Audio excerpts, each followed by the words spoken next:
ইউনিভার্সিটির এক অধ্যাপক ক্লাস নিচ্ছিলেন।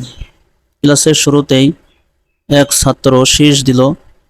তখন অধ্যাপক বলে উঠলেন, কে শীষ দিল? কোনো উত্তর এলো না। তিনি ক্লাস নেওয়া আবারও শুরু করলেন। দ্বিতীয়বার আবার একই রকম শীষ দিল। অধ্যাপক এবারও জিজ্ঞেস করলেন, কে এই শীষ দিল? দ্বিতীয়বারও উত্তর এলো না। তিনি আবারও ক্লাস চালাতে শুরু করলেন। তৃতীয়বার আবার একই রকম শীষ দিল। অধ্যাপক এবার তিনার ক্লাসকে বন্ধ করে দিয়ে বই গুটিয়ে বসলেন এবং বললেন, তোমাদের আজকে ক্লাস এখানে শেষ। আমি একটি তোমাদের গল্প শোনাব। তখন ক্লাসের সকল ছাত্র ছাত্রী নিস্তব্ধতা এবং মনোযোগ দিয়ে নড়ে চড়ে তারা বসে স্যারের দিকে তাকিয়ে থাকলো। স্যার তখন বলা শুরু করলেন, এক রাত্রিতে আমার ঘুম আসছিল না, যার ফলে আমি বাড়ি থেকে গাড়ি নিয়ে বের হই ঘুরতে। এমন সময় রাস্তার পাশে থেকে একজন বৃদ্ধা মহিলা দাঁড়িয়ে আছে, হাতে আছে একটি ভারী বোঝা। আমি মহিলাটাকে দেখে দাঁড়িয়ে গেলাম এবং বললাম, মা, কোনো সাহায্য লাগবে? তিনি খুশি হলেন, অবশ্যই, সাহায্য করলে খুব ভালোই হয়। আমি মহিলাটিকে গাড়িতে উঠাইলাম। এরপর চলতে থাকলাম।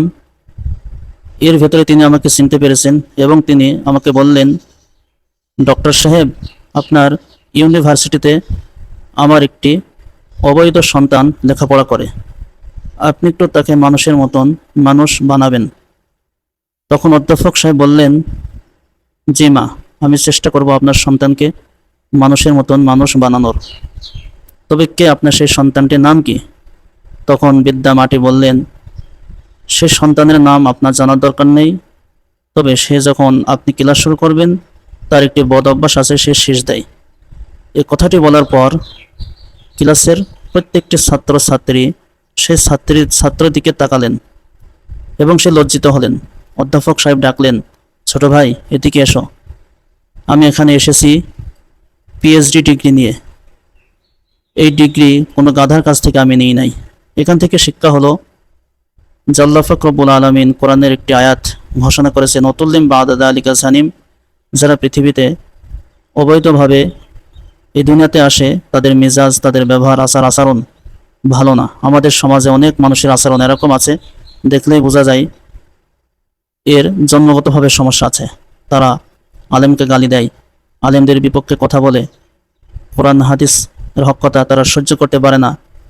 আল্লাহ পাক রব্বুল আলামিন আমাদেরকে কোরআন এবং হাদিস অনুযায়ী জীবন গঠন করা তৌফিক দান করুক।